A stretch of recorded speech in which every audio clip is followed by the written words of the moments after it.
টানা চতুর্থ দিনে পৌঁছেছে ইসরায়েল ইরান সংঘাত, আর তার মাঝেই যুক্তরাষ্ট্রকে সরাসরি হুঁশিয়ারি দিল তেহরানের বাহিনী। তাদের স্পষ্ট বার্তা, যুক্তরাষ্ট্র আর কোথাও নিরাপদ থাকবে না, এমনকি নিজেদের ঘরেও না।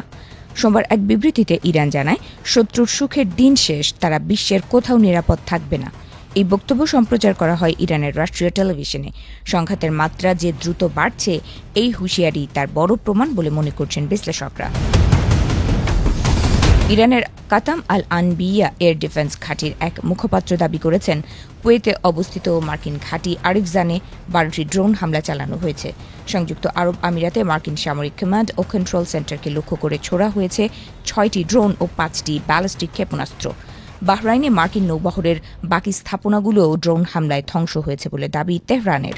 এমনকি হরমুজ প্রণালীতে যুক্তরাষ্ট্রের এক মিত্র দেশের তেলবাহী ট্যাঙ্কার অ্যাটেননোভাতে ড্রোন আঘাত হেনেছে।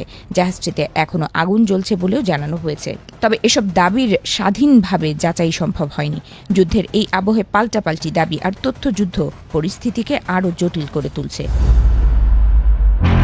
অন্যদিকে মার্কিন প্রেসিডেন্ট ডোনাল্ড ট্রাম্প হোয়াইট হাউসে এক বক্তব্যে ইরানের সামরিক অভিযানের পক্ষে সাফাই গিয়েছেন। তিনি বলেন, ইরানের পারমাণবিক ও ব্যালিস্টিক ক্ষেপণাস্ত্র কর্মসূচি ভেঙে দিতেই এই হামলার নির্দেশ দেওয়া হয়েছে। তার দাবি, ইরানের পক্ষ থেকে তাৎক্ষণিক হুমকি ছিল, তাই এই সিদ্ধান্ত নিতে হয়েছে। ট্রাম্প আরও জানান, এখন পর্যন্ত 1000-এর বেশি লক্ষ্যবস্তুতে আঘাত হানা হয়েছে। ডুবে গেছে একাধিক ইরানি যুদ্ধজাহাজ। হোয়াইট হাউসের ইস্ট রুমে দেয়া বক্তব্যে ট্রাম্প বলেন, এটাই ছিল আমাদের শেষ এবং সেরা সুযোগ। এই অসুস্থ ও বিপজ্জনক শাসনের হুমকি দূর করতেই আমরা আঘাত হেনেছি। তিনি স্পষ্ট করে দিয়েছেন, প্রয়োজন হলে এই অভিযান দীর্ঘায়িত হবে। বিশেষজ্ঞদের মতে পরিস্থিতি এখন শুধু ইসরায়েল ও ইরানের মধ্যে সীমাবদ্ধ নেই। সরাসরি যুক্তরাষ্ট্র জড়িয়ে পড়ায় সংঘাত আঞ্চলিক সীমা ছাড়িয়ে বৃহত্তর যুদ্ধে রূপ নিতে পারে। কুয়েত, বাহরাইন, সংযুক্ত আরব আমিরাত সবখানেই মার্কিন সামরিক উপস্থিতি রয়েছে।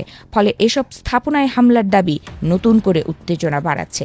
হরমুজ প্রণালীর পরিস্থিতিও গভীর উদ্বেগের। বিশ্বের উল্লেখযোগ্য পরিমাণ জ্বালানি এই পথ দিয়ে পরিবাহিত হয়। সেখানে অস্থিরতা তৈরি হলে আন্তর্জাতিক বাজারে তেলের দামে বড় প্রভাব পড়তে পারে। পশ্চিম এশিয়ায় যুদ্ধের আগুন আরও ছড়িয়ে পড়ার আশঙ্কা বাড়ছে। একদিকে তেহরানের কঠোর হুঁশিয়ারি, অন্যদিকে ওয়াশিংটনের কঠিন অবস্থান।